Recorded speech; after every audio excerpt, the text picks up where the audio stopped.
नमस्कार दोस्तों, आप सभी का स्वागत है इस YouTube चैनल में। मैं हूं अनुज और आज हम लोग बात करेंगे सुप्रीम कोर्ट का एक लेटेस्ट जजमेंट आया है। सुप्रीम कोर्ट ने साफ कहा है कि आरक्षण किसी का मौलिक अधिकार नहीं है, यानी कि ये किसी का फंडामेंटल राइट नहीं है।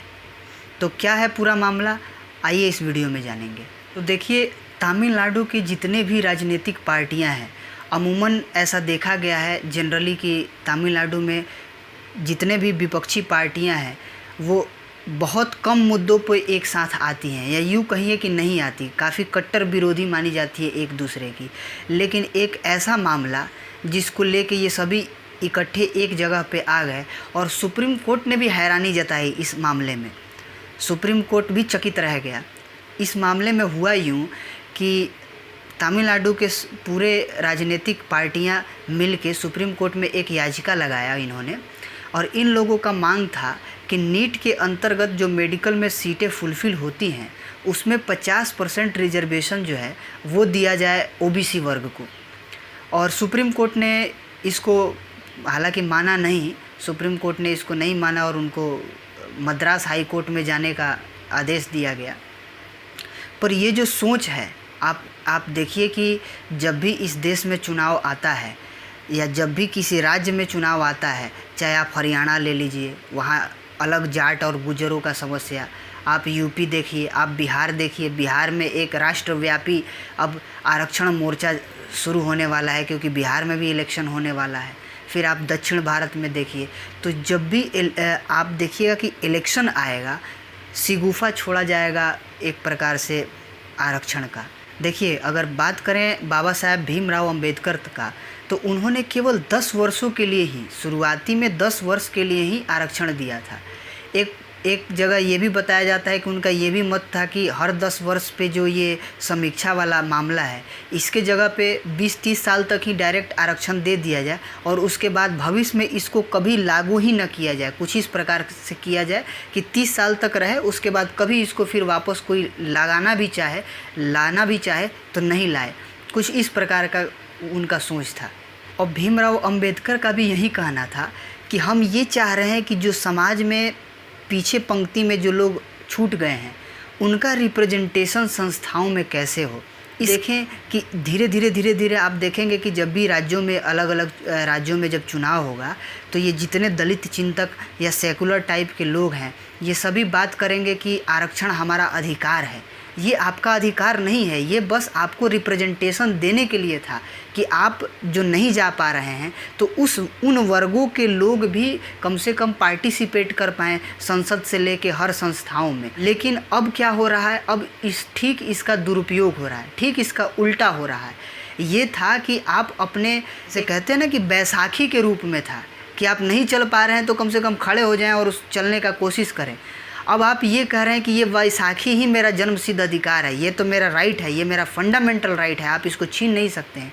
तो आप सोचिए कि आप खुद भी और अपने समाज को भी कमज़ोर कर रहे हैं। एक और चीज़ आप लोगों ने देखा होगा, 2015 में जब बिहार का इलेक्शन होने वाला था तो मोहन भागवत ने कहा था कि आरक्षण की समीक्षा होनी चाहिए, और वो बात उनको इतना भारी पड़ गया कि विपक्षी पार्टियों ने इस तरह से उसको पोर्ट्रेट किया बिहार के जनता के सामने कि आपका आरक्षण छीना जा रहा है।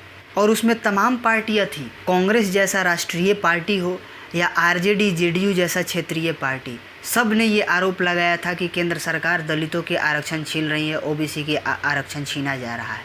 लेकिन ऐसा कहीं कुछ होने नहीं जा रहा था। मोहन भागवत ने केवल ये कहा था कि कम से कम समीक्षा तो हो कि जो लोग लायक बन चुके हैं उनको उससे एक्सक्लूड करा जाए और जो लोग को ज़रूरत है केवल उन्हीं को आरक्षण मिले। आप देखिए ना कि जब ही इलेक्शन होगा तब ये राजनीतिक पार्टियां क्या करेंगी, कुछ कास्ट को ओबीसी से एससी एसटी में डाल देंगी या किसी को जनरल से ओबीसी में डाल देंगी अपने वोट बैंक के लिए।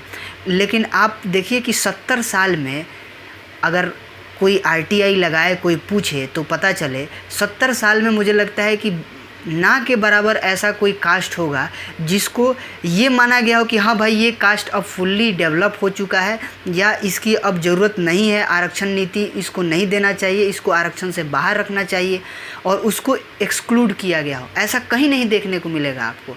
जितना होता है घुसेड़ते जाओ उसमें और डालते जाओ। क्योंकि उससे वोट बैंक आता है। हमारे नीतीश जी बिहार में दलित से एक और वर्ग का उन्होंने निर्माण कर दिया, महादलित कर दिया। पूरी तरह से वोट बैंक नहीं है तो क्या है? कोई ये नहीं बता रहा है। देश में नौकरियों की आप देखिए कि हालत कितना ख़राब है। सरकारी नौकरियों में सीटें सीमित हैं।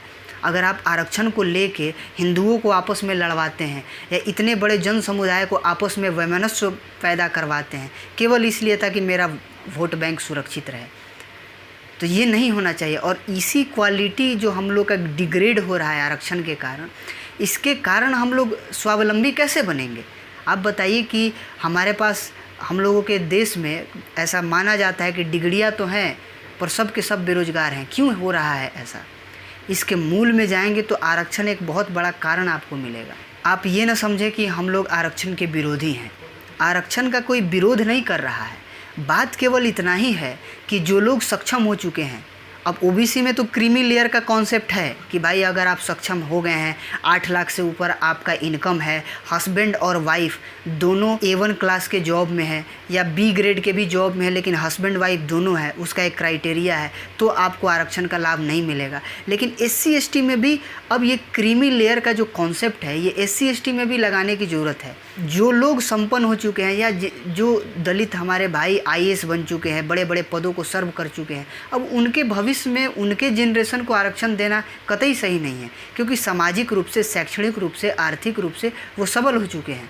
तो अगर वो अपने आरक्षण को छोड़ेंगे जिन्हें कभी नहीं मिला है, उन्हीं कम्युनिटी के SC ST के लोगों को ही मिलेगा, ताकि सबका उत्थान होगा। नहीं तो क्या है कि मैं मान लीजिए SC ST कम्युनिटी से हूँ, मैं IAS बन चुका हूँ, अब मैं पूरी तरह से शैक्षणिक रूप से, आर्थिक रूप से, सामाजिक रूप से मेरी एक अपनी इमेज बन गई है, एक बेस तैयार हो गया है।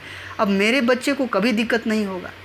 अगर ये बच्चे पढ़ेंगे, लिखेंगे और आरक्षण का लाभ लेंगे तो फिर यहीं आगे निकल जाएंगे। जो गांव में बैठा हुआ कोई दलित का बच्चा है वो कभी इन बच्चों से कम्पीट नहीं कर पाएगा। आई होप कि आप लोगों को बात समझ में आई होगी। इसी तरह के इन्फॉर्मेटिव वीडियोस देखने के लिए हमारे चैनल को सब्सक्राइब करें, वीडियोस को लाइक करें और ज़्यादा से ज़्यादा वीडियो को शेयर करें ताकि और लोग भी इसका लाभ ले सकें। बहुत बहुत धन्यवाद।